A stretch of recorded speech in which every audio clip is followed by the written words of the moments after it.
하나님 아버지 감사합니다. 또 이번 한 주도 저희 제르반 신학교 강의를 주님이 인도해 주시고 주님께서 그 진리의 그 풍성함을 저희들에게 깨닫게 하시고 저희들의 지성이 더욱더 아주 성경의 진리와 신학으로 더 체계적이고 바로 잡혀서 하나님의 이 귀한 사역을 조금도 참 부족함이 없도록 또 잘못하는 것이 없도록 저희가 참 조심스럽게 한 주간도 공부할 수 있도록 지혜와 명철을 주시옵소서. 그리해서 하나님의 영광이 드러나고 또 우리의 사역들이 하나님의 진리로 풍성하게 하옵소서. 공부하는 우리 신학생들을 축복해 주시고 저들의 장래의 사역이 정말 많은 풍요한 참 선한 생명의 열매를 많이 열리도록 하나님께서 참으로 축복해 주시고 장래의 모든 사역의 일들을 인도해 주시옵소서. 이 시간도 함께해 주시고 오늘 하루도 또 이번 한 주간도 모든 강의 일정을 주장해 주시기를 간절히 기도합니다. 감사하며 우리 주 예수님의 이름으로 기도 올렸습니다. 아멘. 자, 이제 43페이지로 들어가서 이제 본격적으로 이제 서론을 마치고 이제 본격적으로 이제 하는데 지난 시간에도 얘기한 것처럼 예수 그리스도의 정체성에 대해서 신학자들은 19세기의 신학자들은 그 이전까지 당연하게 여겨졌던 예수 그리스도의 행적, 예수 그리스도의 그 정체성, 그것을 이제는 더 이상 신뢰하지 않고 재해석, 다시 그리스도에 대한 해석을 새롭게 하는 그러한 그 주류가 19세기에 이제 생겨난 거예요. 그래서 이제 44페이지 들어가면은 그 당시에 유행했던 책이 뭐냐, 예수전, 예수 그리스도에 대한 전기, 즉 이 사람들은 복음서로 만족하지 않고 자기들의 어떤 신학적 토대에 의해서, 그러니까 그들이 가지고 있는 신학적 토대에 의해서 더 정확한, 즉 뭔가 복음서의 저자들은 의심적이니까 더 정확한 예수 그리스도를 캐보자, 이러한 의도로 그들은 예수 그리스도에 대해서 책을 쓰고 그랬어요. 그래서 이제 아주 슐라이머, 아주 대표적인 자유주의 신학의 아주 대부, 그도 역시 예수의 생애, 그 다음에 셜리 잭슨 케이시도 예수, 새로운 전기. 그런데 지금도 예수 그리스도에 대한 새로운 책들이 나오더라고요. 예수 그리스도께서 정치적 혁명가였다, 그 주제를 가지고 책을 쓰고, 또 예수 그리스도에 대해서 뭔가, 그러니까 정통적인 그 시각이 아닌 뭔가 다른 시각으로 그리스도를 바라보는 그러한 책들은 하여튼 끊임없이 나와요. 끊임없이. 그런 책들이 줄어드는 게 아니라 항상 보면은 나오더라고요. 그래서 이제 그리스도에 대한 그 여러 관점을 쓴 책들은 지금도 하여튼 부지런히 나오고 있더라고요. 이제 19세기부터 이제 그게 이제 유행을 했는데, 그러니까 자 이제 44페이지 보면 예수의 전기를 쓰려는 시도였다. 자, 우리가 이제 복음서를 읽어보면 알지만은 복음서는 엄밀하게 얘기하면 예수님의 전기는 아니에요. 복음서는 엄밀하게 얘기하면 예수님의 전기는 아니고, 더 정확하게 얘기하면 예수님의 행적이라고 해야 돼. 행적. 전기는 아니죠. 왜냐하면 오늘날 그러니까 지금 이 사람들은 예수 복음서를 통해서 볼 때, 그러니까 그 당대, 오늘날도 마찬가지지만 뭔가 예수님의 그 모습이, 예수님에 대해서 그 복음서 저자들이 알려주는 게 좀 그 형식이 못마땅한 거예요. 형식이 좀 전기 형식.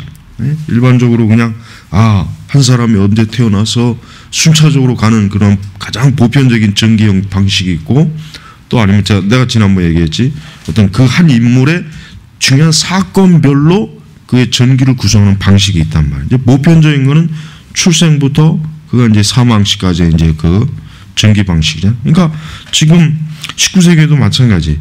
뭔가 복음서의 예수님의 그 행적을 보면은 사실은 전기 형식은 아니에요. 전기 형식.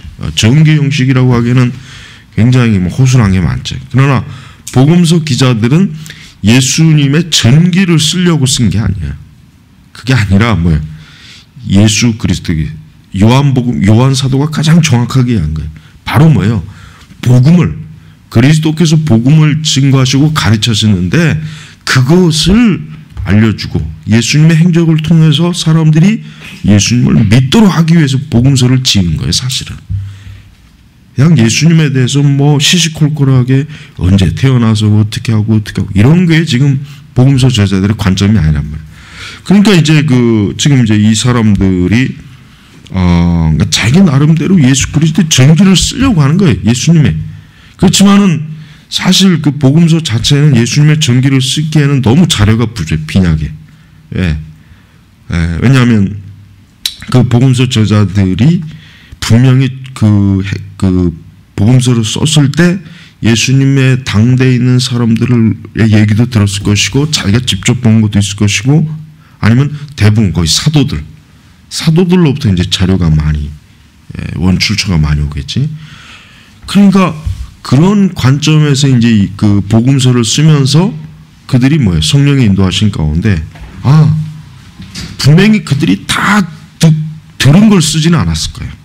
오죽하면 요한이 만약에 예수님의 한 걸 다 기록한다면 이 세상이라도 부족할 게 굉장히 좀 과장된 말인 것 같긴 한데 그만큼 뭐예요? 사실은 우리가 지금 복음서에서 보는 것 외에도 우리가 알지 못하는 것, 즉 성령께서 굳이 기록으로 계시하지 않은 것도 있고 엄청나게 많다는 거예요. 그러니까 분명히 병 고친 사건도 수도 없이 많을 거고 오병이어 같은 사건도 분명히 많을 것이고 엄청나게 많을 거란 말이에요. 그러니까 그걸 다 기록한 게 아니라 성령께서 선별해 주신 거예요. 그리고 저자들을 통해서 그것만 딱 기록한 거예요. 그러니까 일반적인 전기 형식이 아닌 철저하게 해야 돼요. 오직 복음에 초점을 둔 그러한 사건만 딱 기록된 거예요.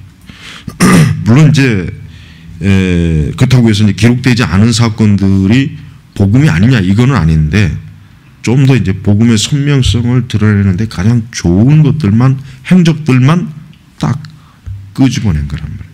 그래서 이제 복음서 저자들이 가장 중요하게 여기는 건 뭐예요? 예수님의 고난, 예수님의 그 일주일간의 그 행적, 그게 제일 분량이 많거든. 6월 예루살렘에 입성해서 고난받고 십자가에서 죽으시고 그게 분량이 복음서에서 제일 많아요. 그 다음에 부활 사건이요. 부활 잠깐 나오고 그 다음에 승천하시잖아요. 그러니까 결국은 예수님께서는 십자가에서 죽으시는 그 일주일간의 사건이 복음서 전체 분량에서 굉장히 많은 비중을 차지한다는 거예요. 또 사복음서 기자 전체가 다 그래.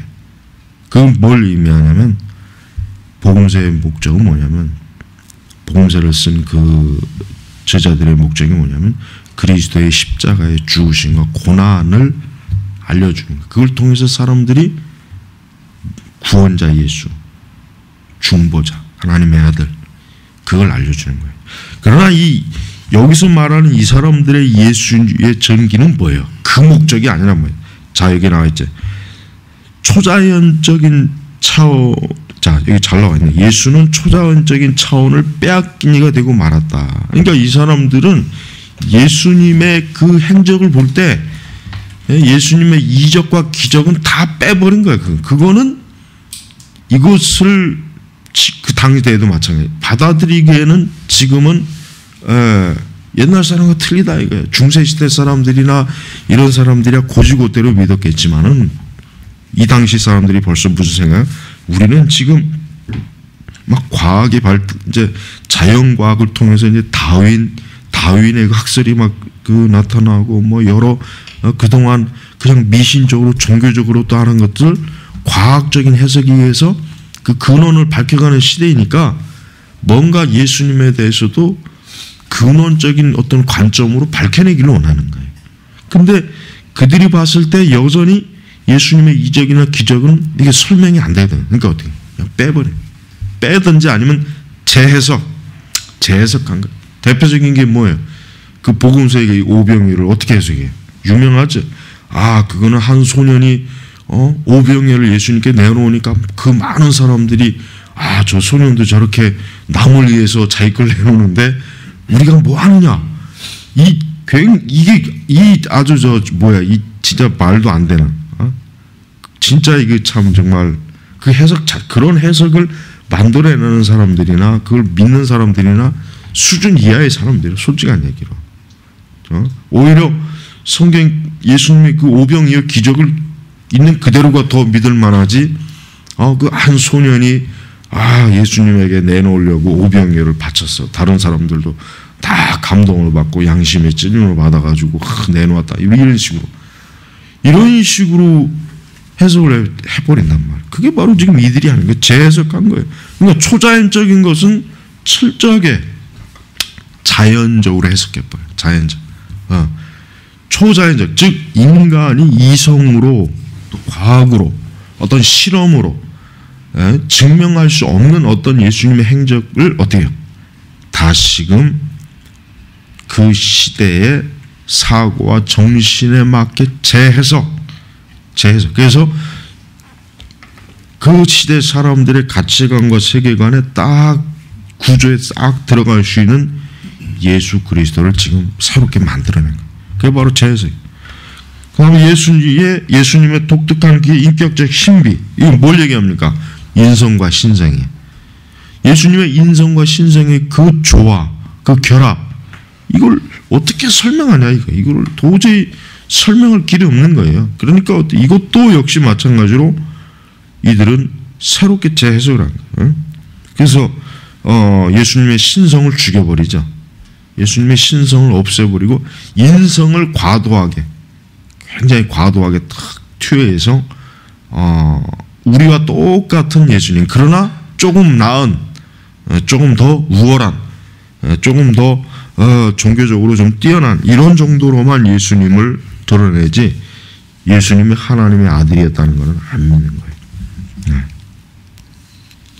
그 다음에 또 뭡니까? 그의 도덕적 힘, 그의 가르침의 숭고성, 바로 이제 이들이 가장 초점을 맞추는 게 이거죠. 이 사람들이 19세기의 예수 그리스도에 대해서 연구하면서 가장 이들이 부각시키려고 하는 게 뭐냐면 바로 예수님의 도덕적, 윤리적, 예수님의 어떤 올바른 교사, 예수님께서 참 인류의 모든 우리 인류에게 있어서 새로운 도덕적 교사로서 어떤 표본, 그런 스승, 이거로 이렇게 딱 드러내 주는 거예요. 그래서 이제 사실 그런 예수님은 다른 뛰어난 지도자나 교사들과 전혀 다르지 않은 것이고, 그가 가르쳤다는 신앙도 세계의 다른 종교들과 다르지 않는다는 것이다. 그렇죠. 이게 바로 이제 복음서, 하나님께서 계시하신 예수 그리스도가 아닌 다른 예수를 보여주는 이게 목적이 바로 여기 있는 거예요. 그러니까 그리스도의 유일성, 독특성, 그분의 인성, 신성, 하나님의 아들, 그분의 그 놀라운 초자연적인 어떤 이적과 기적, 이런 그 하나님의 그 능력, 이런 것들을 다 걸러낸 어때요? 우리와 똑같은, 그러면서도 영웅, 그러면서도 뭔가 좀 우월한, 도덕적이고 윤리적으로 뛰어난 선생, 교사, 지도자, 이 정도로만 예수님을 딱 한정시키는 게 이게 이들의 작업의 목적이란 말이에요. 그래서 이런 재해석이 과연 복음서 기록에 초점이 된 인류에 대한 공정한 것인가? 이것은 뭐예요? 불투만이 비방하듯이 중상계급의 기독교 이해라고 부른 것이 아닌가. 그것은 신학의 이상스러움과는 전혀 관련이 없는 것이 아닌가. 그러니까 예수 그리스도를 어느 계층에 맞췄냐? 중상계층에 맞춘 그리스도. 그래서 보편적으로 가장 많은 계층이 있는 그 계층을 딱 표본으로 그리스도를 다 고형태로 만들어 놓으면서 그리스도를 제시하면 사람들이 받아들일 것이다 라고 하는 거예요. 그러니까 그리스도의 신성을 드러내고 예수님의 하나님의 아들이다라는 것, 그분이 그 어떤 초자연적인 것을 드러내면 사람들이 안 믿는다, 안 받아들인다. 그러니까 이런 예수는 더 이상 이제 안 믿을 것이다. 이거는 과거 중세시대 사람들, 과거에 좀 무식하고 무지하고 제대로 교육도 못 받고 이런 사람들이나 그냥 맹목적으로 믿었던 예수지, 지금 우리는 이런 예수를 믿을 수 없다. 지금 이 태도예요, 이 태도. 이게 지금 사실 슐라모가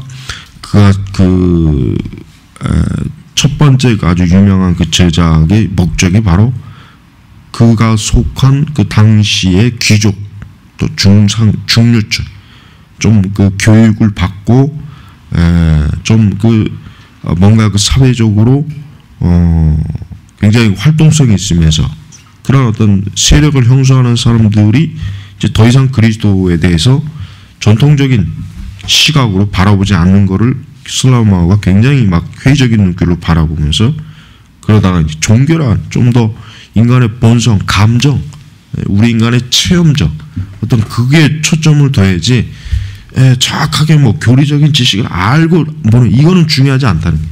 슐라우마우가 바로 이 자유주의 대부가 된 이유가 뭐예요? 바로 종교라고 하는 것은 인간의 감정에 기초한 것이지 지성에 기초한 게 아니라 이거예요. 그러니까 굳이 뭐 성경을 뭐 정확하게 알거나 신학과 교리를 안다고 해서 기독교 신앙이 들어오는 것이 아니라, 의미 있는 것이 아니라 한 사람이 종교적 감정으로 예수를 바라보고 예수를 믿으면 되는 것이다.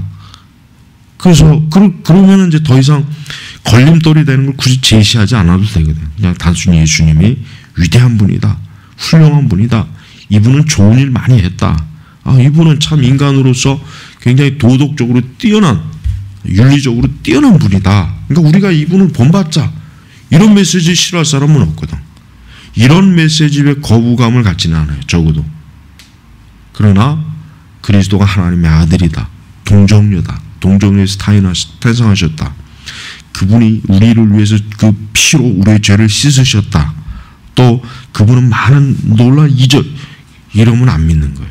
이러면 벌써 딱 닫혀지는 거예요. 이 닫혀진 것을 인위적으로 해결해 보려고 하는 게 바로 19세기의 자유주의 신학의 아주 가장 모티브가 되는 거예요. 하지만 이거는 형태만 다를 뿐 오늘날에도 똑같이 써먹는 거예요. 오늘날에도 그래요. 사람들은, 교회는 뭔가 자기들이 하나님의 사역을 말씀대로 하면은 안 될 거라는 생각을 갖고 있어요.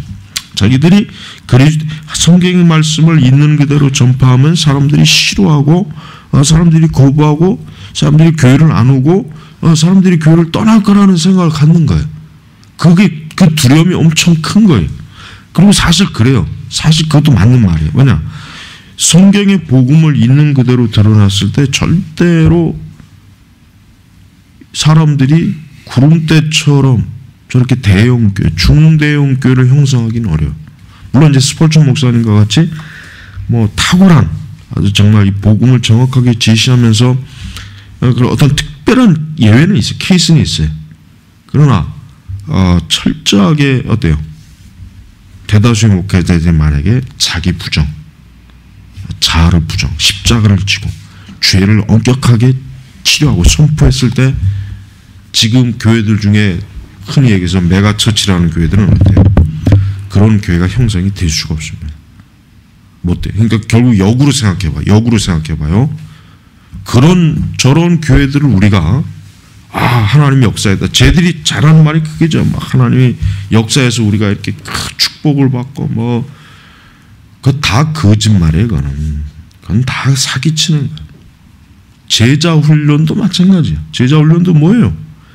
중생과 거듭남이 없는 복음으로, 가짜 복음으로 사람들을 끌어다 놓고 그 사람들로 하여금 제자 훈련을 통해서 인위적으로 어때요? 그리스도인을 만들려고 하는 거예요. 그리스도인을. 그게 제자 훈련의 가장 정확한 정체성이란 말이에요. 말로 제자, 뒷부는 무슨 제자예요, 제자. 그렇게 제자 훈련이 20년도 더, 한 25년이 됐는데 한국교회 제자가 어디 있어? 그 제자 훈련하는 교회 자체가 지금 한국교회를 그냥 가장 지금 아주 그냥 어때요? 아주 부끄럽게 만든 그런 일들을 지금 하고 있잖아요. 그 수제자라고 하는 놈이 위조 학교 위조 그것 때문에 아주 그게 제자 훈련의 결과야. 그러니까 교회가 제자 훈련을 해가지고 될 게 아니란 말이에요. 철저하게 먼저 복음의 제시, 그러니까 중생, 회심, 거듭남이 없는 상태에서 그걸 싹 빼버리고 하나님 나를 사랑한다, 하나님이 나를 도우신다, 하나님 나를 위로하신다 이렇게 해가지고 끌어모은 사람들은 그런 사람들은 영영 소망이 없는 그런 사람들에게 제 아무리 어떤 훈련을 해봐야 어때요? 도루묵밖에 안 돼. 원래 상태. 예. 근데 사실은 그런 사람들이 우리나라 교회 거의 내가 볼 때는 70%가 넘어요. 80%도 넘을 거야. 그러니까 실제로 우리가 청교도나 개혁주에서 말하는 이런 구원의 순서, 그 과정을 정말 거친 그러한 신자들은 드물다는 걸 우리가 알아야 된단 말이야.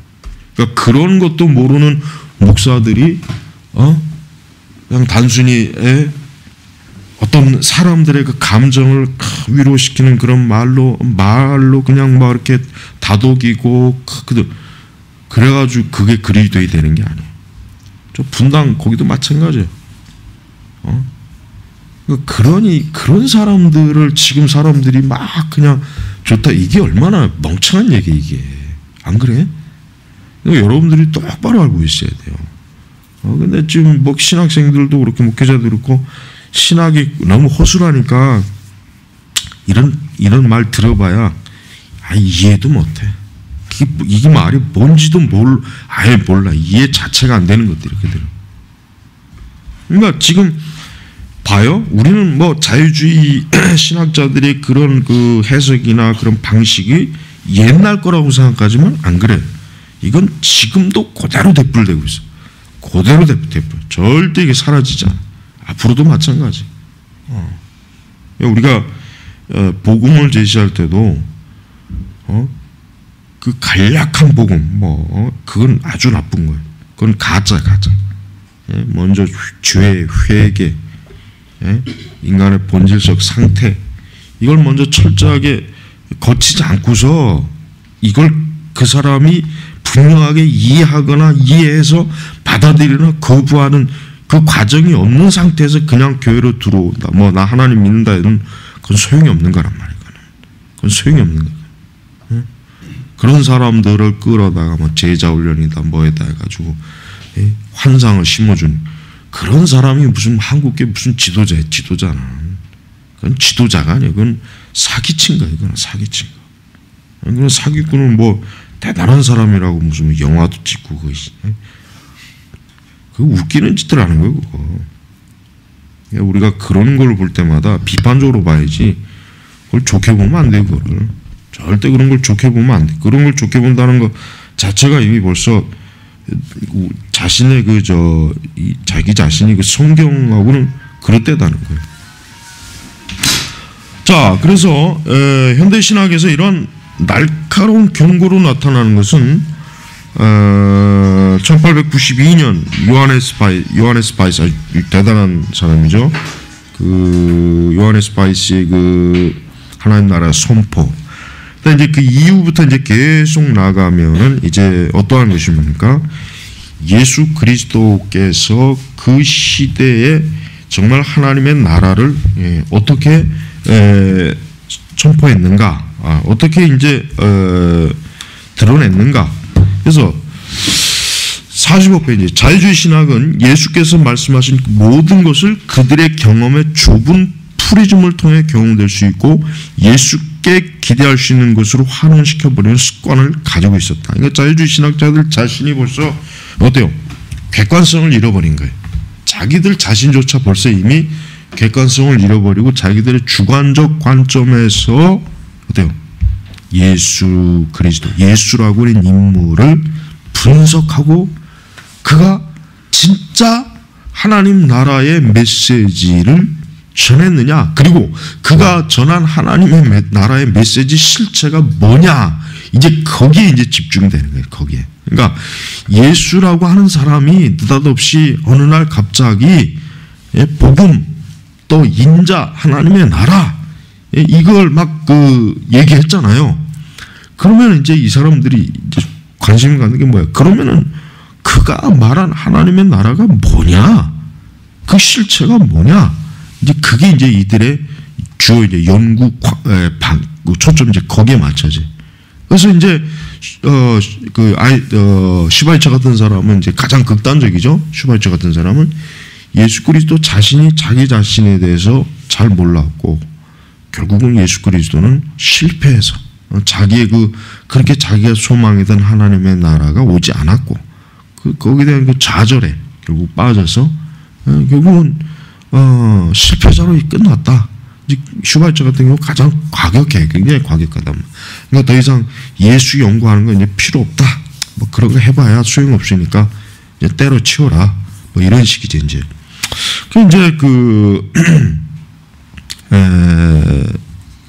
이제 이제 하반절에 나오잖아요. 이게 바이스 후에 슈바이처가 그렇게 주장한 바와 같이 이 나라의 도래가 연기되자. 자 보세요. 지금 이제 슈바이처는 뭔 생각을 하고 있냐면은 이 슈바이처가 참 아주 겉보기 하는 아주 이 사람이 참 아주 그냥 대단한 사람이에요. 겉보기 하는 달리 예수님이 끝까지 십자가에 달리기 전면서 뭔가 하나님 나라가 올 것 같았는데 안 온 거예요. 안 오니까 예수님이 그냥 실망해가지고 죽어버린 거예요. 그럼 끝나버린 거예요. 그러니까 자기가 십자가에 달리는 행위 자체도 뭐예요? 하나님 나라를 인위적으로 자기가 막 끌어들이려고 했다라는 거예요. 그래서 이 십자가 사역도 예수 그리스도가 의도적으로 자기가 안 죽을 수도 있는데 괜히 의도적으로 하나님 나라에, 여기서 이제 하나님 나라라고 하는 영적인 거 아니에요. 그것을 뭔가 이루려고 막 극단적으로 가다가 그냥 그만 끝났다. 이렇게 얘기하는 거죠. 이제 슈바이처는. 그러나 이제 대다수 이제 전에는 이제 그 앞에 이제 또 보면은 월터 라우센 부시, 이 사람은 사회복음의 대가죠. 이 사람이 증거한 사회복음이, 이 사람은 이제 예수 그리스도를 누굽니까? 사회개혁가. 솔직하게 사회개혁가. 그래서 예수라고 하는 인물은 이 사회를 개혁하기 위한 인물이다. 구속, 죄 사함, 하나님의 아들, 이게 아니라 이 라우센 부시 같은 사람은 예수 그리스도의 그 행적, 그 사역을 통해서 사회 개혁. 그러니까 그 당시 19세기에 문제가 많았거든요. 왜냐하면 그 당시 19세기에 이 어떤 산업혁명의 결과에 의해서 막 이 빈부격차가 막 심하고 사회는 막 그냥 이제 슬럼가가 많고 이 공장 산업시대는 막 사람들이 그것 때문에 고통받고, 그러니까 그 시대 사람들은 이런 세상을 좀 뭔가 좀 변화시켜야 되는데 그 표본을 라우센 부시는 예수 그리스도에게 제시한 거예요. 바로 예수 그리스도에게서 이 사회 개혁을 배워라. 그래서 라우센 부시의 그 영향이 굉장히 커요. 굉장히 커. 아주 그러니까 이 사람의 그 어떤 그 예수를 들어보면은 막 마치 그냥 굉장히 막 그 감동적이고 아주 그냥 우리의 사명은 하늘 아래 이 땅에 있구나. 막 이 세상을 막 가난을 철폐하고 교육을 확대하고 빈부격차를 줄이고 악덕 기업주들에게 정의를 실천하라. 이런 거를 막 굉장히 막 그러니까 잘못하면은 이런 사람들에게 순회가 되면은 어때요? 기독교 사회 개혁가가 되는 게 사회 개혁가. 그러니까 우리 한국에 뭐 기독교 윤리 실천인이 뭔지 아는 이런 떨거지들 있잖아요. 걔네들이 사실은 이런데 굉장히 많이 지금 치중하고 있는 거예요. 교회 와서 뭐 도덕적 부패, 윤리적 부패가 일어나고 또 우리 사회 경제 정의가 실천이 안 된다, 뭐 부의 배분이 공정하지 못한 뭐 이런 것들에 대해서 걔들이 얼마나 많이 떠들고 있어요. 하지만 뭐야, 결국 말짱 도루묵이야. 아무 소용. 이게 월터 라우셴부시의 이런 사회 복음 같은 경우는 별로 교회에 공헌을 못했어요. 실제적으로 전혀 뭐 교회 이걸 통해서 뭐 복음이 전해지거나 그런 일은 없었어요.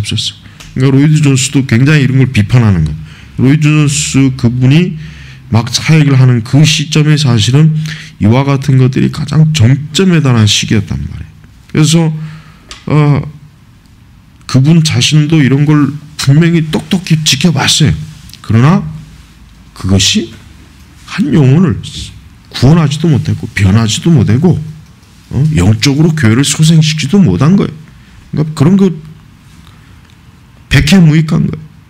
오직 뭐 복음으로 그리스도의 피, 구속, 하나님 나라, 인간에게 있어서 새로운 영적인 새로운 출발 이런 것들을 굉장히 강하게 전파한 거. 그래서 이제 뒤로 이제 넘어갑니다. 46페이지로 넘어가면 20세기 급진적인 견해에 대한 몇 가지 수정이 나타나고 어떤 이들은 바이스와 슈바이처를 완전히 벗어나려고도 해야 돼. 물론 하나님 나라는 자유주의 개신교도들이 실질적으로 그러했듯이 버려버릴 수 있는 것이 아니고 불투만이 생각하다 주관적이고 실존적인 결단으로 설명되어서 사라질 수 있는 것도 아니다. 바이스 또 슈바이처의 하나님 나라의 개념만큼 불만족스러운 개념이 근자의 유르겐 몰트겐에게 다시 생기를 얻는다. 그러니까 하나님 나라는 미래적 실제다. 미래적 실제. 그러니까 예수 그리스도께서 바라봤던 하나님의 나라는 지금 현재가 아니라 지금 현 세상의 어떤 세상을 새롭게 뒤집는 게 아니라 앞으로 미래적인 실제. 그러니까 우리가 지금 그걸 향해 지금 가고 있는 거다. 이거 그걸 향해 부지런히 가고 있는 거다 이제 지금. 이에 대한 바른 수정은 예수의 자기 이해에서 하나님 나라가 개념의 중심성 인정하면서 그 하나님 나라에 의하면 현재적 측면, 미래적 측면이 있다는 것이다. 그래서 하나님의 나라는 부분적으로 실현되어서는 후에 극치에 이를 것이 남아있다는 것을 파악하는 이해에 있다. 이런 이해는 소위 파루시아의 연기. 그러니까 예수 그리스도께서 원래 자기 당대, 자기 시대에 하나님 나라의 도래를 기대하고 소망했지만 그것이 이루어지지 않았고 그러나 그것이 이루어지지 않았다고 해서 여기서 끝날 일이 아니라 바로 앞으로 예수 그리스도께서 소망했던 원했던 하나님의 나라는 앞으로 앞으로 분명히 실체가 있기 때문에 교회는 그 예수 그리스도의 십자가의 죽으심에 그러니까 예수님의 어떤 이루려고 했던 것이 실패했다고 보지 말고 앞으로 올 것을 또 바라봐라 이렇게 얘기하는 게 또 그렇다고 해서 이 사람들이 뭐 우리가 전통적으로 생각하는 천국의 개념을 가지고 있다는 생각을 갖지 마요. 이 사람들에겐 그런 생각 자체가 없어요. 이 사람들은 무슨 천국이니 지옥이니 뭐 심판이니 뭐 이런 거는 이들의 관념성에는 아예 없어요. 이들이 말한 하나님의 나라는 뭐예요? 이들이 말한 하나님의 나라는 항상 뭐예요? 이 세상에 뿌리를 두고 이 세상의 개혁과 뭐 이 세상의 어떤 좀 더 그리스도의 그 이상적 가르침이 실현되는 그런 과정, 그런 역사적 그거를 지금 이들은 맹목적으로 추구하는 거예요. 그 하나님 나라는 이제 지금 여기서는 이제 보수나 다드 근데 이제 하나님 나라에 대해서 이제 가장 좀 더 이 하나님 나라의 신학을 좀 더 만약에 자기가 깊이 이해하고 싶으면은 이제 최근에 조지 레드의 그 책을 읽어보는 게 가장 좋아요. 뭐 다이저스에서 보니까 합본으로 나왔더만. 근데 이제 레드는 개혁주의자는 아니에요. 그의 그 요한계시록이나 이런 부분은 우리 개혁주의자는 아니지만, 그러나 레드가 이제 하나님 나라에 대해서 거의 내가 볼 때는 거의 정리한 사람이라고 보면 될 것 같아요. 더 이상 뭐 하나님 나라에 대해서 더 뭐 연구할 것 없고, 그냥 레드의 책을 읽어보면은 이제 하나님 나라에 대해서 이제 거기서 이제 다 이제 좀 결론이 난다고 보면 돼요. 그러니까 이제 다드나 이제 보스 같은 경우도 이제 하나님 나라 이 책 그 번역이 돼 있죠. 예. 그 하나님 나라의 교훈에 관한 예수 그리스도의 가르침. 이제 이분들도 이제 그 하나님 나라에 대한 것들을 깊이 나름대로 연구했어요. 그러나 이분들은 좀 더 어때요? 좀 더 이런 과격한 이 자유주의자들이나 이런 사람들하고는 또 다르게 굉장히 뭐예요? 복음의 실제적 복음으로 인해서 이루어지는 하나님 나라에 대해서 굉장히 소망적으로 바라본 거예요. 이들의 연구 초점은. 그래서 다드는 그의 연구에서 슈바이처의 전적으로 미래적인 하나님 나라의 이해를 도전했다. 물론 그도 슈바이처의 질문, 즉 예수의 재림에 관한 초기 기독교적 희망이 기독교적 희망의 전체 기반을 무너뜨리는 일 없이 무한히 연기될 수 있는 것인가 하는 질문을 가지고 시작했죠. 그러니까 자꾸 하나님 나라가 연기되고 오지 않고 그러면 언제 오냐 막 이런 그 의문을 슈바이처나 뭐 이런 사람들은 많이 제기했지만, 자, 복음서에서는 최종적 극치의 이름이 연기되었다는 말과 함께 하나님 나라의 시는 이미 시작되는 말이 분명히 나타나 있다. 사실 그리스도께서 오신 것 자체가 뭐냐? 하나님 나라가 온 거거든요. 사실은 이제 그리스도께서 오셔서 복음의 일을 하는 것 자체가 뭐예요? 하나님 나라가 온 거예요. 그리고 이제 그래서 이제 여기 이제 성경 구절 보면은 마가복음 1장 15절 가까이 왔느니라 임하였느니라 뭐 왔느니라 그러니까 이 왔다 임하였다라고 하는 게 실제로 분명히 예수님을 통해서 임했다. 하나님 나라가 임해. 그래서 이제 세례 요한이 잠깐 회의적으로 예수님에 대해서 의심을 할 때 예수님이 어때요? 예수님이 하시는 그 사역을 가서 들려줘라. 그러면 이제 세례 요한이 이해할 것이다. 즉 예수님께서 하신 그 복음의 일, 그분이 그 가난한 자들을 위해서 복음을 전하고 그들을 위해서 어떤 이적과 기적으로 그들의 어떤 필요를 채워주는 이런 것들이 뭐 결국 하나님 나라가 임했다는 것을 벌써 예비적으로 보여주는 것이다 하는 것이. 자, 그래서 그리고 이제 이것이 뭡니까? 예수님의 삶과 죽음 그리고 부활을 통해 신적이고 초자연적인 것이 역사적인 것으로 들어온 것은 분명하다. 다들은 이제 이렇게 보고 있어요. 다들의 관점이 그 이전에 슈바이처나 바이스나 이런 사람들하고는 전혀 다르죠. 굉장히 영적인데 잘 초점을 맞추고 있어요. 이제 48페이지 나옵니다. 물론 다드의 작업이 비판받지 않은 건 아니에요. 첫째, 많은 학자들이 슈바이처가 하나님 나라의 현재적 측면을 제거한 것이 잘못이 있다면 다드는 어때요? 미래적 측면을 해소시킨 잘못이 있다. 그러니까 다드에게 있어서는 슈바이처는 현재성을 완전히 무시했고, 그러니까 다드는 미래를 무시했지 않느냐. 그러니까 다드는 우리가 분명 물론 하나님 나라가 오긴 왔지만 분명히 예수님께서 뭐라고 하셨어요? 예수님이 내가 하나님 나라에 그 모든 것들을 다 완성하고 나면 온다고 했단 말이에요. 분명히 예수님께서는 단순히 당신이 지금 현재 하나님 나라가 다 이루어졌다, 완성됐다고 하진 않았어요. 모든 걸 어떻게 완성하면 다시 오신다 그랬죠. 다지. 그러니까 다들은 이제 거기에 이제 굉장히 좀 취약하다 이거죠. 다들의 신앙에서는. 그러나 그가 이제 미래를 다루는 본문들을 하나님 나라의 현재 실현하는 규정 아래 복속신 경영에 있었으면 분명하다. 그러니까 다드가 뭐 지나치게 그러니까 미래적 측면의 하나님 나라를 소홀히한 건 아니다. 분명히 그도 그 분의 염두를 두고 있었다.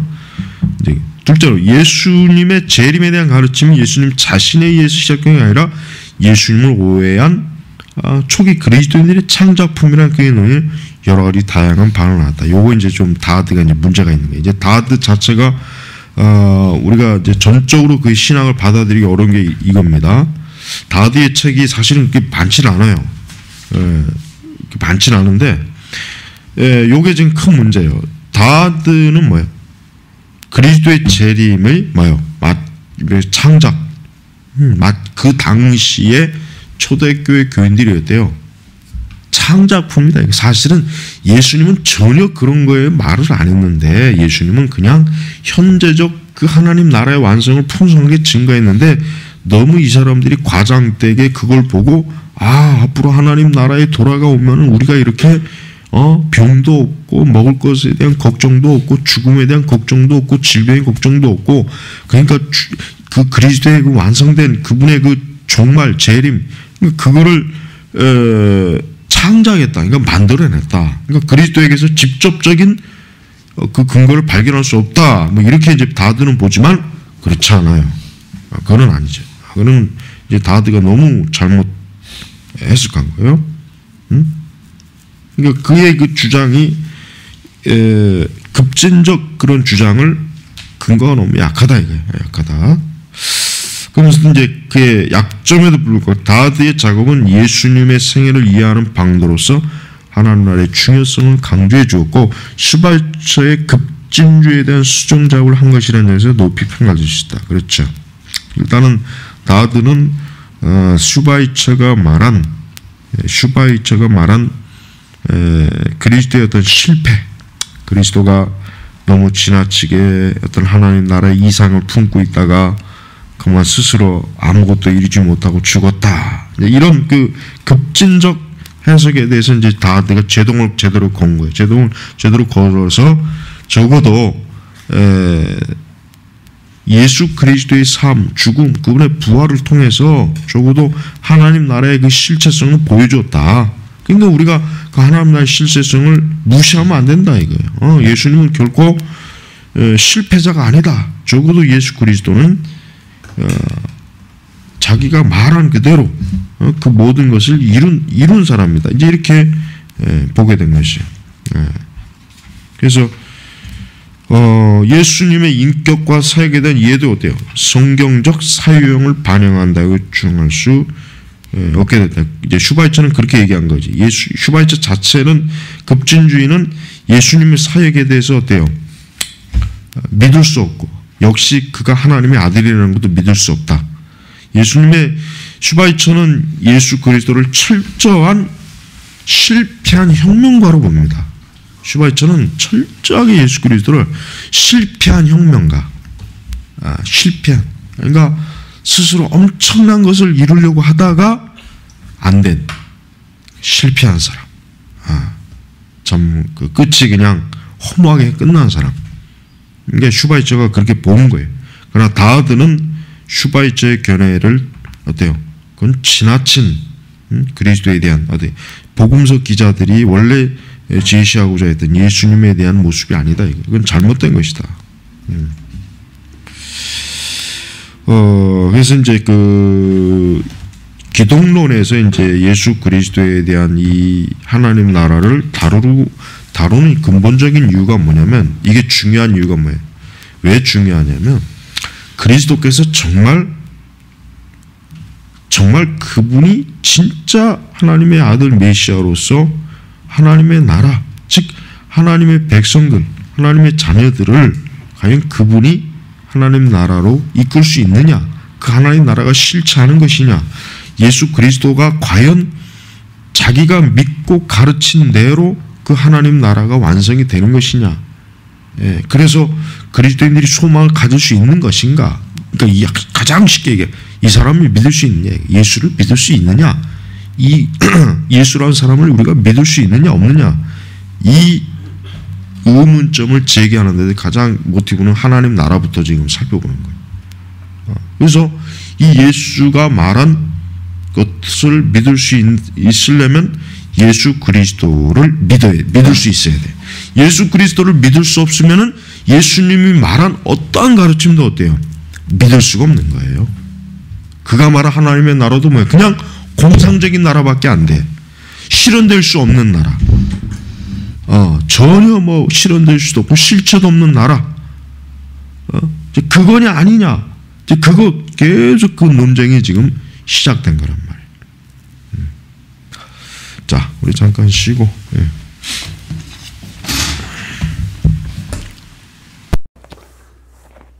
넘어가서 이제 공관복음서에 이제 하나님 나라에 관한 여러 이제 관점들 그런 것들을 보겠습니다.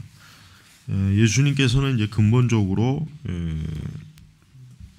이 세상의 나라가 아닌 하나님의 나라를 사실은 선포했죠. 그러니까 그게 이제 복음에 들어가는 거예요. 복음이라고 하는 것은 결국은 사람들을 하나님의 나라로 이끄는 그런 초대예요. 초대. 복음 자체가, 복음의 초대가. 그래서 이제 유대교 자체도 물론 뭐 유대교가 이제 구약 시대의 하나의 선민 사상, 하나의 그 유대교 자체가 그런 요소가 있지만, 그러나 예수님께서 말씀하신 그 하나님 나라고 유대교의 그 개념하고는 좀 많이 틀려요. 예수님이 말씀하신 하나님의 나라는 굉장히 영적인 실체를 가지고 있는 영적인. 그러나 유대교는 그렇게까지는 가지를 못해. 그래 유대교는. 그래서 이제 예수님께서 49페이지 중반에 보면은 예수님의 가르침에서는 하나님의 통치가 마가복음 13번, 마태, 누가, 공동 요한복음이죠. 거기는 9번. 그게 이제 마태복음은 보유하게 27번, 누가복음은 고유하게 12번, 요한복음에 2번 직접적으로 이제 언급되고 있는. 그만큼 이제 마태복음에 많이 있죠. 마태복음 자체가 이제 유대인을 대상으로 1차적으로 쓰여진 거라 그런지 마태가 이제 그것을 좀 많이 언급한 것 같아요. 자, 예수님의 가르침에서는 전통적 유대교 개념의 변혁이 일어났고 그 결과 예수님 자신이 그 중심에 있는 새로운 선교적 메시지와 예수 명령으로 나타났다. 그러니까 예수님께서는 복음을 통해서 하나님 나라를 사실은 세우고 확장하는 거야. 예수님은 빌라도에게도 빌라도 앞에서도 그렇지만 이 세상 왕이 아니에요. 예수님은 이 세상 왕을 자칭하지는 않았습니다. 물론 예수님이 주권적으로 이 세상을 통치하시긴 하지만 예수님께서는 그의 제자들이나 그 당시에 유대인들에게 제시한 것은 바로 뭐예요? 바로 영적인 하나님의 나라를 그들로 하여금 바라봐라. 그곳에 이제 향해서 이제 돌아서라. 이렇게 강조하고 있죠. 그만큼 하나님의 나라, 하나님의 통치에 대한 것이 예수님으로서는 굉장히 강조하고자 하는 하나의 가르침의 핵심이에요. 그러니까 하나님의 자녀들을 직접적으로 통치한다는 거예요. 통치. 그래서 하나님께서는 당신이 소유한 한 무리의 백성이 있단 말이에요. 한 무리의 백성. 그러니까 그 백성을 이룬 그 백성들이 결국은 어디에 소속이 되냐? 하나님 나라에 소속이 되는 거예요. 50페이지를 상반전에 보면은 자, 그러나 우리가 이제 살펴본 것 같이 이 하나님의 나라 통치 개념이 예수님과 함께 기독교 이해 핵심으로 다소간 사라지게 되었다고 상상하는 것은 잘못이다. 예수님의 언어와 바울의 언어는 다르다. 이제 바울은 하나님의 나라에 대한 개념이 사실은 거의 드러나질 않아요. 바울 신학에서 우리가 배우면 알겠지만 바울 신학에서는 하나님의 나라는 그렇게 썩 바울은 중요하지 않아요. 그래서 우리가 이제 하나님 나라의 신학에 대해서 이제 비판적인 사람들은 과연 하나님의 나라의 신학이 신약 성경의 중심이 될 수 있느냐 이런 비판도 많이 해요. 너무 하나님 나라의 신학이 너무 좀 신학자들이 인위적으로 체계화시키는 것이 아니냐. 왜냐하면 바울 신학에 있어서 하나님의 나라는 거의 보이질 않아요. 바울의 저작 어디에서도 특히 뭐 로마서, 에베소도 그렇고 바울은 하나님의 나라가 아니라 바울에게 있어서는 뭐예요? 한 사람이 영적으로 하나님의 자녀가 되는 것, 거듭나는 것, 중생하는 것, 그가 이제 하나님의 자녀로서 새로워지는 것. 바울의 관점은 철저히 거기에 두지 하나님 나라의 그 광의적 개념의 하나님 나라에게서는 바울에게서는 거의 사실은 찾아보기가 힘들어요. 그러다 보니까 이제 그런 거예요. 이제 그 바울은 복음을 받아들이는 것에 대해서 말하지만 그 중심에는 그 없이는 하나님 나라도 복음도 있을 수 없는 예수님이 계시다. 그렇죠. 바울이 비록 이제 하나님의 나라를 그 용어 자체에 대해서 바울이 거의 사용하지는 않았지만 그러나 바울에게 복음이라고 하는 건 결국 아까 내가 얘기했죠. 복음은 뭐예요? 하나님 나라에서 초대하는 거란 말이에요. 초대. 그러니까 우리가 바울 신학 자체가 바울 자신이 하나님 나라에 대해서 무관심했다기보다는 바울은 사람들이 예수 그리스도를 믿고 예수님의 통치를 받는 그런 그걸 바울이 가장 중요하게 여긴 거예요. 바울은 거기에 이제 굉장히 많이 치중한 거예요. 이제 그래서 바울이 이제 뭐 하나님의 나라 거기에다 강조점이 없다고 해서 바울이 하나님의 나라를 부정했다고 이제 얘기하면 안 되겠죠. 그래서 예수님께서 오는 세대의 능력이 복음을 통해서 경험돼요. 그에게서 오는 세대의 능력이 하나님 나라 안에서 경험되는 것이다. 예수님께서는 하나님의 통치가 임하셨다는 것을 선언으로 그의 사역을 시작하였다. 그렇죠. 예수님은 유대 백성들에게 하나님의 나라라고 하는 것을 제시했어요. 근데 문제는 유대인들이 그 하나님의 나라를 어떻게 바라보느냐 이게 문제예요. 그래서 이제 예수님은 계속해서 뭡니까? 유대인들이 하나님의 나라를 어떤 물리적인 실체로 괜히 오해해서 그 유대 국가를 멸망시키고 그러니까 다시 한번 다윗이 통치하던 그 이스라엘 어떤 그런 거로 예수님은 그들이 오해하지 않도록 굉장히 주의를 많이 기울였단 말이에요. 그래서 그 당시 이제 로마의 식민 지배를 받고 있었기 때문에 유대인들로서는 어떤 생각을 많이 하냐? 독립된 나라, 그러니까 더 이상 로마나 그 외 다른 어떤 강대한 민족에 의해서 통치돼 가지고 정치적 주도권을 상실하고 어떤 민족적 자생력을 희생시키는 그러한 것이 없는 그러한 것을 굉장히 그 당시에 유대인들은 다 가지고 있었어요. 다. 이제 그런 마당에 예수님께서 하나님의 나라를 제시했을 때 사실은 그들이 자칫하면은 하나님 나라를 어떻게 되겠어요? 굉장히 어때요? 현세적인. 다시 한번 어떤 다윗의 영화, 그 영광스러운 그 시대로 복귀하는 거 아니냐, 막 이런 기대를 많이 가지고 있는 거예요.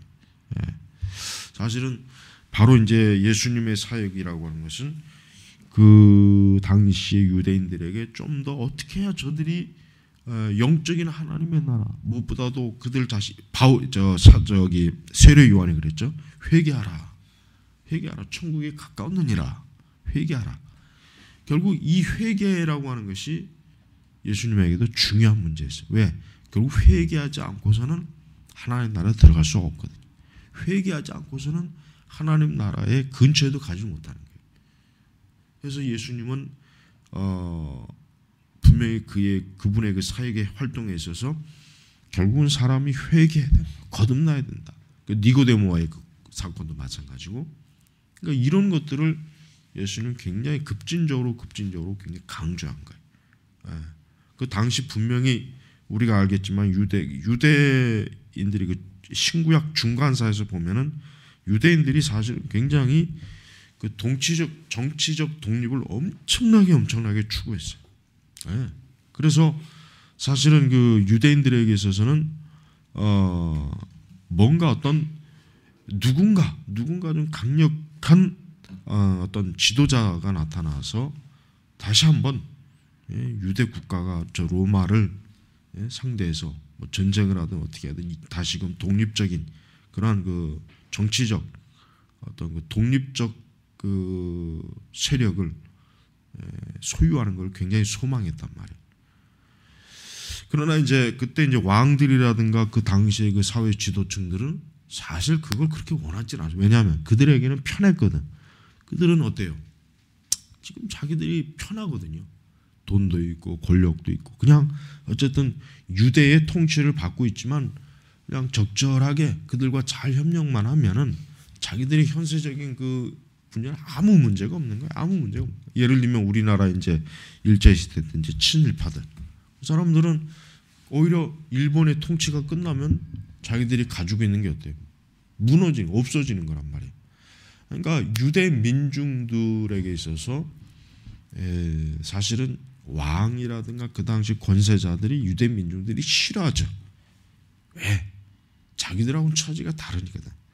자기들로서는 계속해서 그 상태에 머물러서는 소망이 없는 거예요. 그러나 왕들이나 귀족들이나 이 종교 지도자들은 지금 그들이 가지고 있는 것이 굉장히 많기 때문에 전혀 아쉬울 게 없는 거예요. 그래서 사실은 예수님을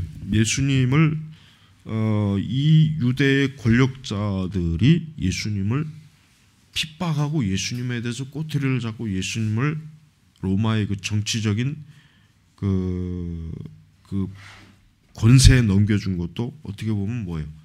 그들이 자기들이 가지고 있는 그 현세적인 기득권을 혹시라도 저 예수라고 하는 저자가 혹시 민중들을 동원해 가지고 뒤집어 엎지 않나 이런 생각도 가지고는 있었어요.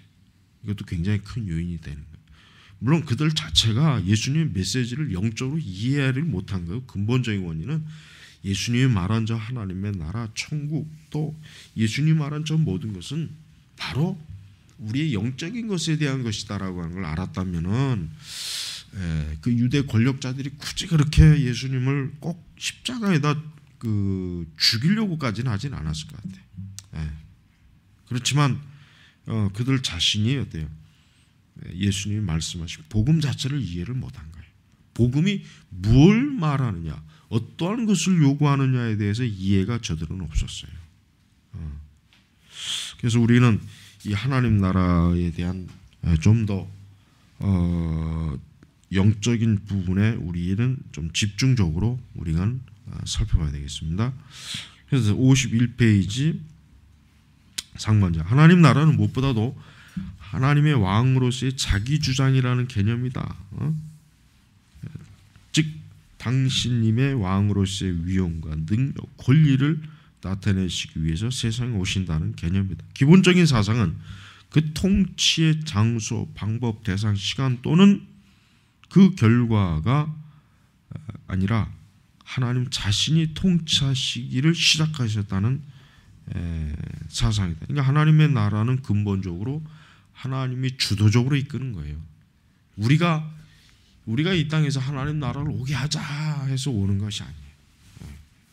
근데 기독교의 복음에서도 그래요. 우리가 이제 선교 관점에서도 20세기 초반에 이제 그 당시에 무디의 학생 운동, 그 복음 전도 학생 운동을 통해서 19세기 말이나 20세기에 서구의 기독교는 하나님의 나라, 즉 천국, 어떤 그 좀 우리가 빨리 복음을 전해서 이 세대 안에 하나님 나라에 오게 하자.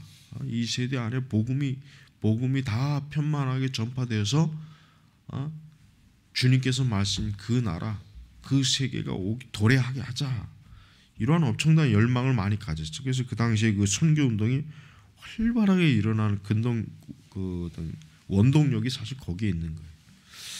그러나 우리는 하나님의 나라가 우리 사람에 의해서 하나님의 나라가 온다는 생각을 가지면 안 돼요.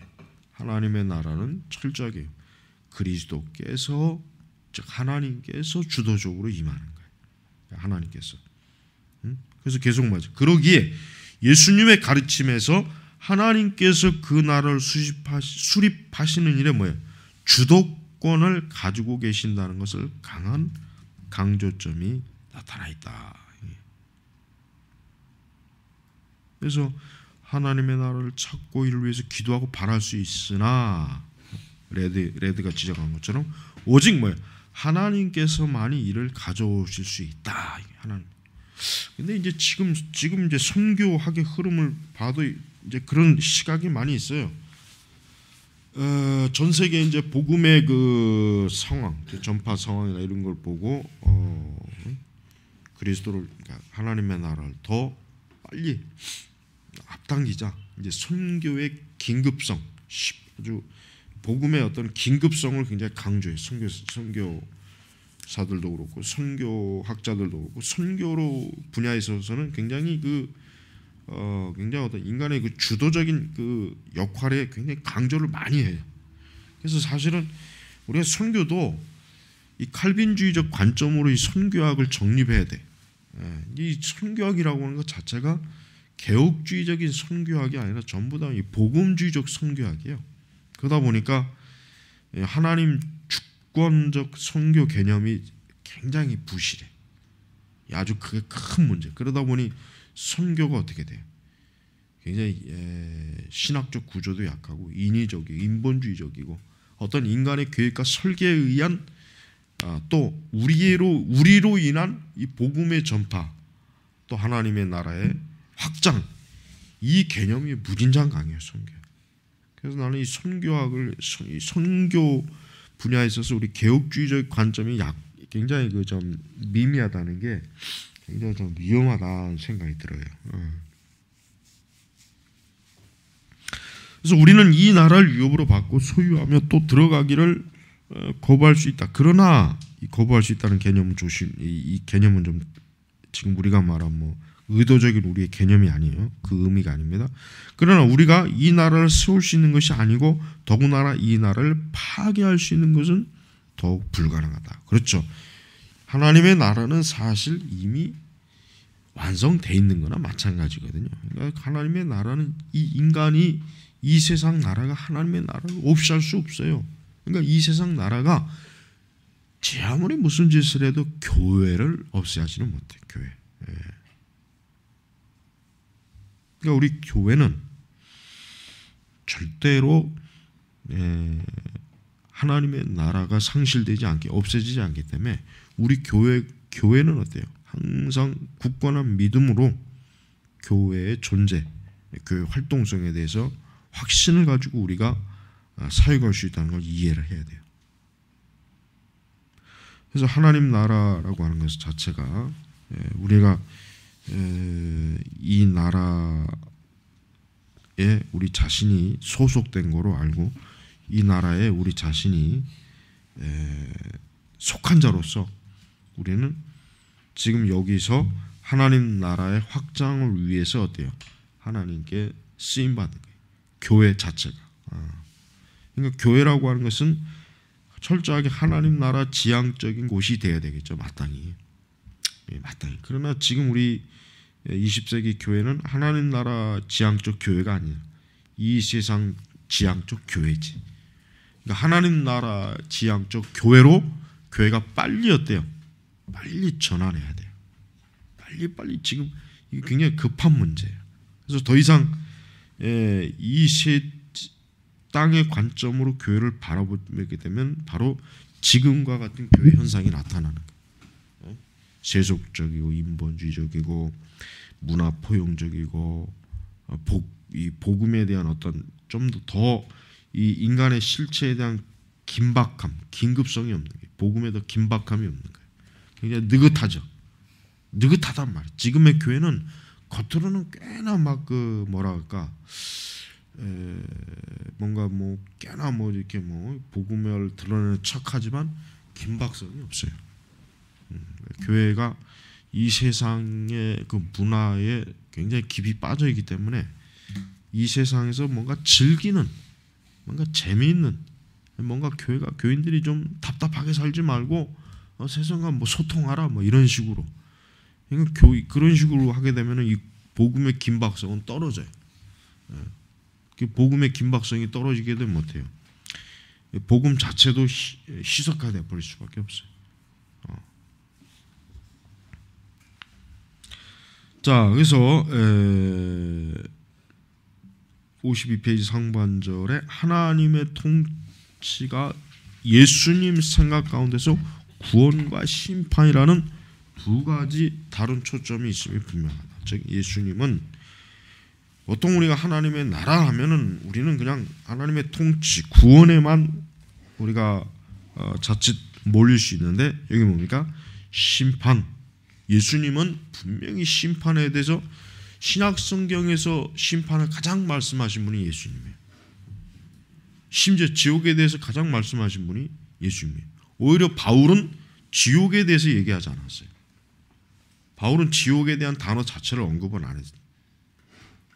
그러나 바울도 뭡니까? 벨릭스 앞에서 그가 벨릭스를 가리킬 때 다가올 심판, 의와 이런 그러니까 벨릭스가 그 바울의 설교를 들으면 굉장히 두려워했단 말이에요. 그러니까 우리가 바울이 지옥을 얘기 안 했다고 해가지고 지옥에 대한 것을 새롭게 다시 한번 재정립하자라는 이런 신학자들을 조심해야 돼. 바울이 지옥을 몰랐거나 지옥을 인정하지 않은 게 아니에요. 바울은 그 지옥이라고 하는 걸 염두에 뒀기 때문에 어때요?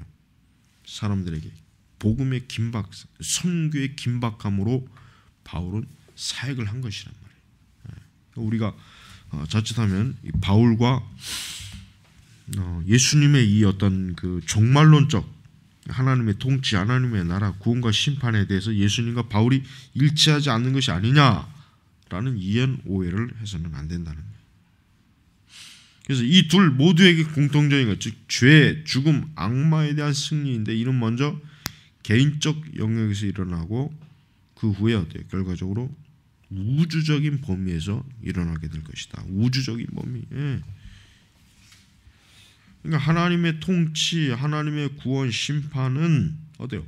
분명히 개인적입니다. 그러나 결국 결과적으로 우주적인 범위에서, 그러니까 베드로 사도가 얘기한 것처럼 이 세상이 불로 심판하기 위해서 지금 간수되고 있는 거예요. 그러니까 결국 뭐예요? 우주적인 하나님의 심판이 있을 것이다라고 베드로가 미리 어때요? 알려주는 거예요. 예수님의 가르침에 이 두 가지 초점이 있다는 것이 세례 요한을 혼동케 한다고 한다. 그러니까 세례 요한, 우리가 이제 세례 요한이 신학이라고 하는 것은 세례 요한은 어때요? 엄밀하게 구약에 속한 인물이에요. 세례 요한은 엄밀히 얘기해서 구약에 속한 인물이에요. 구약에. 그러니까 세례 요한은 사실은 무슨 기대를 가지고 있었냐면 세례 요한은 예수님이 오시는 그 즉시 어때요? 하나님의 나라가 이루어질 줄 알았던 거예요, 사실은. 그러니까 세례 요한이 이제 거기에 이제 좀 뭔가, 그러니까 세례 요한은 내 뒤에 오시는 이라고 그랬잖아요. 그러니까 그분이 오시면 이제는 뭐요?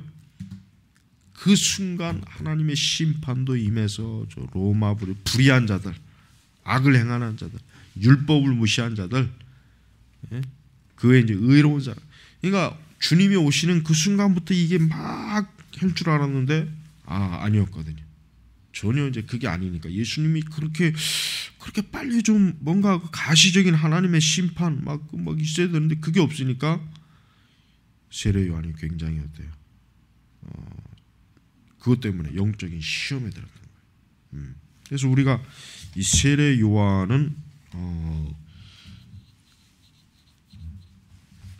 예수님의 메시지뿐만 아니라 예수님의 활동에 대해서도 너무 지나친 기대로 자칫 예수님의 사역이 뭔가 잘못된 것이냐, 정말 저분이 메시아인가, 이렇게까지 좀 의심을 했던 것 같아요. 하지만 우리가 세례 요한도 결국은 아마 나중에 알았겠죠. 세례 요한도 하나님의 그 메시아의 활동은 내가 애초에 생각하고 기대했던 그런 것이 아니었구나. 어쨌든 나는 그분을 어쨌든 알렸고 미리 선포했기 때문에 이제 세례 요한의 사명은 거기서 끝나는 거예요. 그래서 더 이상 이제 세례 요한이 신약성에서 어떤 비중이 없는 이유가 뭐예요? 세례 요한은 말 그대로 왕의 행차를 알리는 나팔수예요. 나팔수. 구약의 마지막 선지자란 말이에요. 그것으로 세례 요한은 자신의 사명을 끝낸 거예요. 그리고 이제 뭡니까? 예수님의 직접적인 복음, 그 복음을 메시지를 전하는 거예요. 바로 그게 뭐예요? 하나님 나라에 대한 실체를 사람들이 알려주고 보여주고 그 나라로 사람들이 이끄는 어때요? 그리스도의 구속의 사역이란 말. 그 그리스도의 구속의 사역이라고 하는 것은 십자가에만 한정하지 말고 예수님이 오신 그 뒤부터 이미 벌써 뭐예요? 구속의 사역이 명확하게 드러났다. 이렇게 우리는 바라봐야 됩니다. 자, 우리 52페이지 하반절. 그러므로 이제 이 주제는 그 안에서 그리스도의 사건이 해석돼야 할 넓고 바르고 적절한 맥락에서 제공한다. 왜냐하면 이는 성육신에 의해서 계시되고 예수님이 십자가 사역에 결정적으로 유하게 되고 그의 강림과 그에 따라 나타나는 모든 악을 종국적으로 정복하고 평화롭게 된 우주를 성국에 드리는 일로 결정적으로 이 통치가 이해될 수 있는 단일하고 통합된 틀을 제공하기 때문이다. 그리스도의 사건은 결국 뭡니까? 예수님의 사건. 결국 성육신. 예수님이 하나님의 아들로 이 땅에 육신을 입고 오셨죠. 그 다음에 예수님의 십자가 사역. 그렇죠. 예수님의 십자가 사역이 예수님의 정체성을 그분의 하나님 나라의 그 사역의 궁극적 핵심을 가장 잘 보여주는 거예요. 그 다음에 뭡니까? 그의 강림. 그러니까 그에 따른 모든 악을 종국적으로 정복하는 단일하고 통합된 틀. 그러니까 결국 장차 예수님께서 오셔서 하나님의 나라를 이루실 모든 악을 무너뜨리고 이루실 것에 대한 궁극적 그리스도의 정복, 그로 인해서 이루어질 평화 이런 것들에 대해서 명확하게 이제 드러난 것입니다. 그래서 우리가 이번 시간에 배운 것은 하나님의 아들 대신 예수 그리스도께서 참으로 하나님의 나라를 실제적으로 인도하시고 이끄시는 분이냐, 사람들에게 바르게 그 하나님 나라를 보여주셨는가, 인식했는가, 이제 우리가 이런 중요한 주제가 되는 것입니다. 여러분도 그 예수 그리스도가 그러니까 우리가 하나님 나라의 실제성에 대해서 우리가 더 명확하고 분명한 신학적 이해를 가지고 복음을 전하길 바랍니다. 마치겠습니다.